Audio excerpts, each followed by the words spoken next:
Neighbours, everybody needs good neighbours with a little understanding. You can find the perfect blend. Neighbours should be there for one another. That's when good neighbours become good friends. Do you have any idea what time Mrs. Daniels will be home? No, didn't even know she was going out. Wish she'd hurry up. Gran's usually home by now. Oh, I'm sure there's nothing to worry about. She's probably visiting friends or something. Although it is hard not to worry these days. So many terrible things happen to people. Makes you afraid to step out from your own front door sometimes. Gran says that sometimes. Hello, Errol Price. Jim Robinson. Ah, yes, you were Terry's father-in-law. Do you know Terry? Yes, I did. She was a lovely girl. It was such a tragedy. Have you set the table, darling? Oh, I've nearly yeah, okay. Please sit down, Reverend Price. I'm sorry, you were saying something about Terry. Oh, I should have explained. I'm the prison chaplain at the Lincoln Detention Centre. I see. I got to know Terry quite well. Well, very well, as a matter of fact. And there are a couple of things I was hoping to discuss with you and your son. But obviously I've come at rather a bad time. The little girl, Lucy, is it? She tells me your mother-in-law's missing. Lucy's a bit of an exaggerator. Helen's not exactly missing. She's just a bit late getting home. She's probably visiting friends or something. You know, that's exactly what I said. I'm home. Where's the little man? Asleep.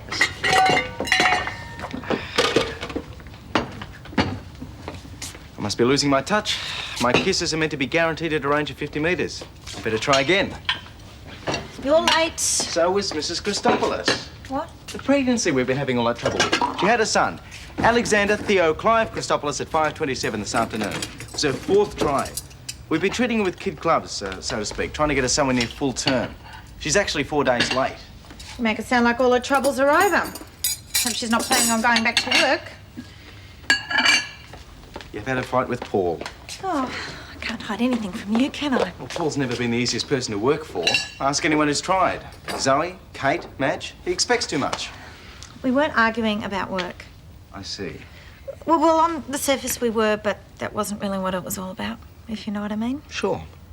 In his own self-destructive way, Paul's still in love with you. If our positions were reversed, I know I'd be jealous. Well, you wouldn't take it out on anybody else. There is a way around it.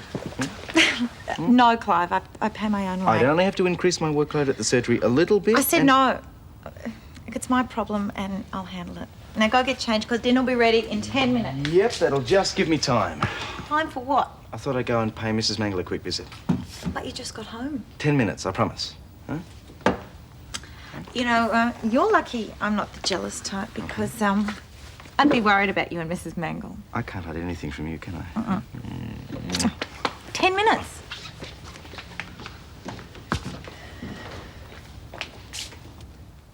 I'm coming. Oh, Dr. Gibbons. Well, this isn't my night. Nobody seems very glad to see me. Oh, you know, you're always very welcome here. It's just that, well, I'm not feeling too well today. You haven't been feeling too well for quite a while now. Please, sit down. Thank you. How's Jane? I saw her in passing at breakfast. She seemed quite well then. She's working late at the office. When are you going back to work? I don't know. Next week, perhaps. Mr. Robinson's holding my job open until I feel up to returning. How about Len? Have you heard from him? No, and I don't expect to. What's more, I don't want to hear from him. I do not want his name mentioned in this house. Mrs. Mangle, please, tell me what happened that night. If you'll excuse me, I have dinner to prepare. No, you don't. You're not staying here and having dinner by yourself tonight. You're coming over to have it with Susan Oh, and now, myself. I couldn't, That Dr. is not an Gibbons. invitation. It's a prescription. Oh, It'll no, do you no. good to get out of How this could I place. impose it You on could. both? Okay, take a bag and we'll go. Yes, Yes, well, indeed. well, if you insist. Yes, I do. I'm sorry, but there's nothing you or anyone can tell me about Terry that I really want to hear. Why don't you listen to what he has to say first? Look, Terry's dead. I'm the one that has to live with it. We all do. We all have to share the responsibility for her death. I got to know Terry quite well while she was with us, if anybody can claim to have known her well. And I can't help telling myself there must have been something more I could have done to get through to her. Some different approach I could have tried. Hang on. There was another minister at the prison the night she died, an older man. Oh, yes, my relief. I wasn't on duty at the time. I wasn't there when she needed me most. Yeah, it wouldn't have made much difference. I mean, there's nothing you could have done. It's just the way Terry was. Oh, sorry, Dad. There was a queue about 2 miles long. This is my other son, Scott. Scott, Reverend Price. He knew Terry. Yeah, I saw you in Ramsay Street this morning, didn't I? Yes. I intended on calling earlier. Unfortunately, I found I'd left my address book at home. I wasn't sure exactly which house. However, I'm very glad to have met you all. I'll leave you with your dinner. Oh, thanks. And I know you have other worries on your minds. Well, perhaps you could call back tomorrow. Helen will be home by then, and I'm sure she'd like to meet you. Oh, and me also. My prayers will be with you. You might at least have tried to be polite. Dad, don't start. I don't want anyone bringing up my past again, minister or no minister. It's not my fault that he's losing sleep because he wasn't there the night Terry died. It doesn't occur to you that he came round here because he thought you might be losing sleep too. I thought I was coping very well until he showed up. Were you, Paul? Sometimes I wonder.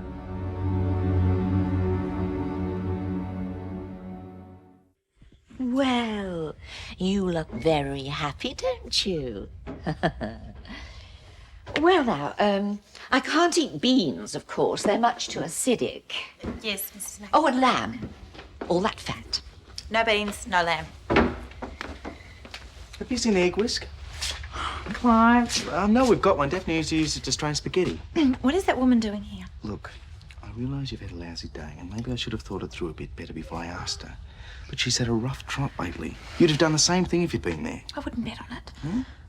All right, but don't expect me to be the life and soul of the party. No beans, no lamb. We were having both. It's all under control. I'm making omelette. Not even Mrs. Mangle could object to wholesome, nourishing eggs. I wouldn't bet on that. Oh, no. Leave it. Mrs. Mangle, would you mind checking on Sam, please? I can't be looking after babies with my arthritis. Excuse me. Think I could smell something burning.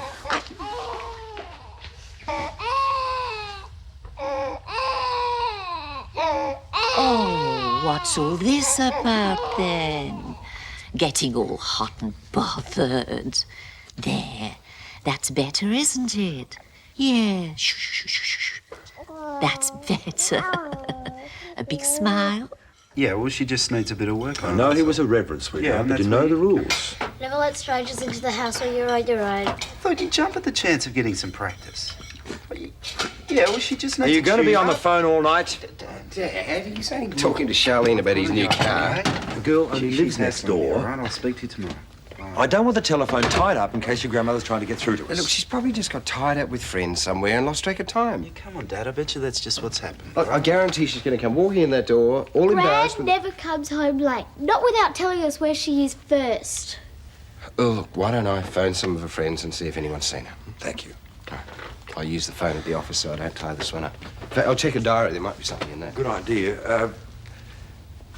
If you don't have any luck there, would you start calling the hospitals, just in case?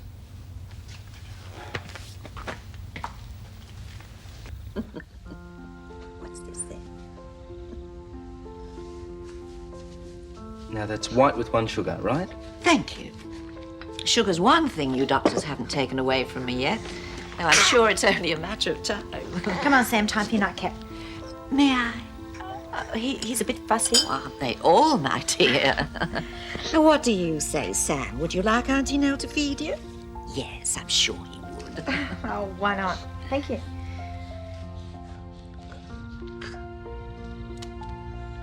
We've got some carrot cake somewhere, haven't we? Yeah, in the pantry. I'll get it. Well, at least some things don't change. Babies will always need someone to feed them. Yeah. Enjoy it while you can, my dear. You won't thank you for it later. Of course, in my day, there just wasn't a chance for a mother to go out to work. It just wasn't done. I gave up everything to look after my children. No, they don't thank you.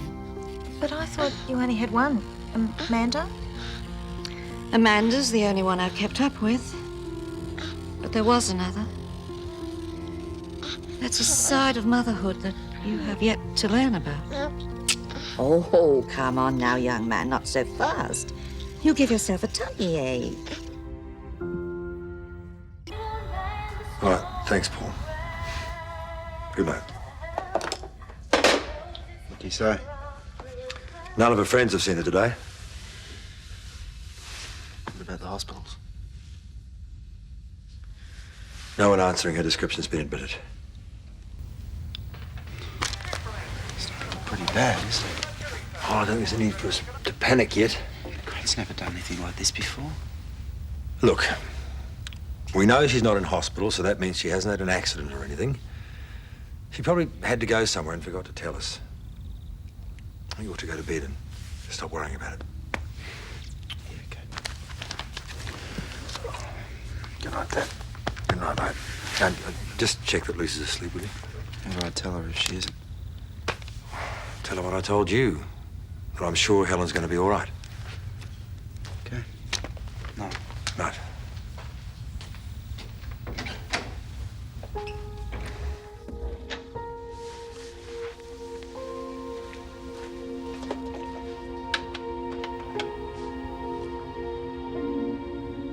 Yeah, I'd like to report a missing person.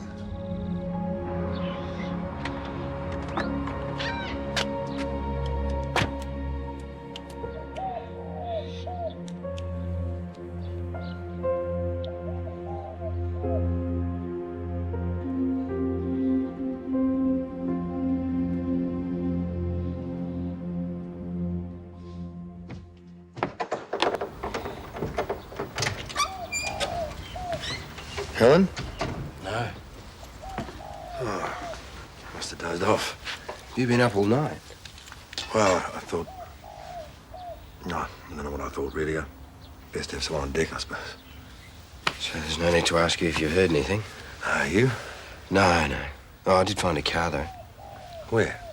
I was in the car park at work. I didn't see it there last night. And somebody put it there.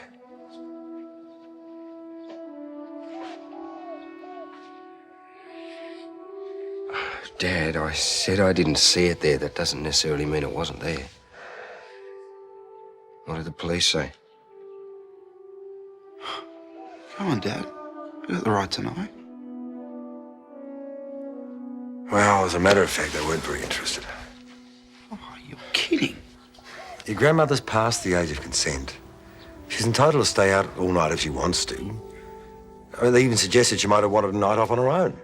Yeah, Gran wouldn't go off without telling us. Well, I know that, and you know that, but you have to look at it from their point of view. They get dozens of calls like this every day. 95% of them are false alarms.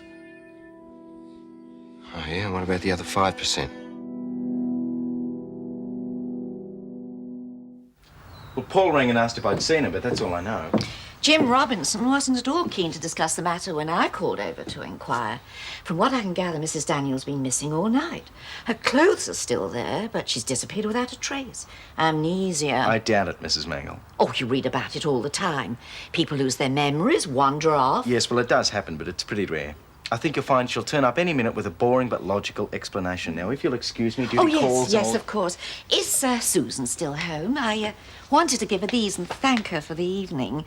They're homemade. It's a lovely thought, but I'm afraid Susan's not here. She's taken Sam over to Mrs. Kirkwood's on her way to work. Well, you can take them. And thank you for inviting me. I'm glad you accepted. It was a pleasant evening, wasn't it? Oh, young Sam's a delight. How Susan can look after him properly and work at the same time. Yeah, hopefully she won't have to work after we're married. She won't be getting married as a bride, of course. I mean, in white, with all that implied. Susan only wants a simple wedding. Oh, yes, of course. Well, Oh, Mr. Robinson, is there any news of Mrs. Daniels? No, not yet. In fact, I'm just checking to see if anyone did see her yesterday. You sure neither of you did? Sorry. We're at a loss. I've just thought. There must have been someone home when that minister came round because somebody let him in. But last night, but Dad and Lucy were home. No, before lunch, 11:30 at the latest. I remember because I was vacuuming my front room, and I thought how strange that a minister should be calling Mrs. her. Mangle, thank you very much. Thank you. What on earth? Yeah, well, thanks a lot. Okay, bye. Who's that? Oh, Greg Crowley. His uncle owns a news agency in Wall Street. They need someone for the holidays. Greg wanted me to go for it. Why don't you? Well, the interview's this morning. I thought it'd be best if I hang around here. Go get changed. Dad, I can't. I'm not while Gran... Listen, I'd rather you had something to do than you were sitting around the place stewing. Go on.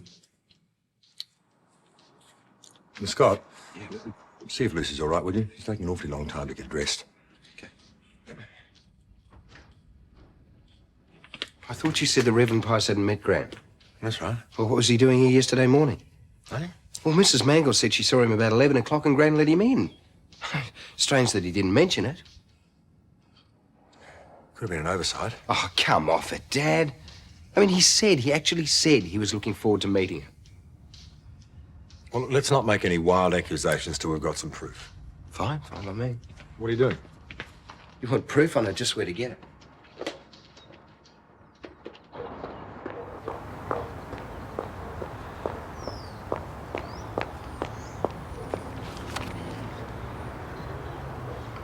Good morning, Reverend. Good morning. You're not from this parish, are you? No. I didn't think so. I know most of the local ministers quite well. Of course, they're all much older men. Young people don't seem to be going into the ministry the way they used to. No, it does seem as if God's call falls upon deaf ears these days. Good heavens, is that the time? I must dash, if you'll excuse I me. happened to see you yesterday when you called on Mrs. Daniels. I was rather hoping that you'd come back today. I need to talk things over with a clergyman. Surely your own minister. Oh, sometimes it's so much easier to discuss things with a stranger, if you follow my meaning. I would love to oblige, but I promise... In my day, it was considered unchristian to turn one's back on a stranger when they approached you for help. But I suppose all that's changed. You're quite right. I do apologize. There are times when we all need to be reminded of our duty, as the Lord reminds us in the parable of the Good Samaritan. Oh, yes, exactly. Eat up. You look fine. Yeah, well, I still don't feel right about going there. I'll let you know if anything happens, I promise. Paul's taking the day off. He and Lucy can keep me company. Who's he talking to? Oh, I don't know, a client or something. No, you get a move on and don't be late. Make sure you get the job, because the money will come in handy for you to insure your car. Yeah, okay. Oh, well, see you later, I suppose. See you, Lisa. See you Good later. luck. Good luck. Thanks. Lucy, I think Basil's probably a bit lonely. Why don't you go and have a talk to him? Have you found something out about Gran? No. Yes, you have. I want to know, Paul. Let her hear it, Paul. What's wrong? All right, I got on to the governor of the jail. Yes, there is a minister there by the name of Reverend Price. But he's on holidays at the moment. Yeah, well, that's fine. I mean, that explains how he had time to come here. Dad, Reverend Price, the real Reverend Price, is 52 years old. Oh, my God. I said there was another minister there the night Terry died. There was only one minister that works at the jail, and the guy that was here last night is not him. Well, who is he? I don't What's know. he up to? I've got no idea, but I know one thing for sure. He's got to have something to do with Gran's disappearance. You've got to find him. Yeah, but how? Well, he said he was coming back here today. Oh, not likely after the reception he got from me. And if he doesn't come back, where do we start looking?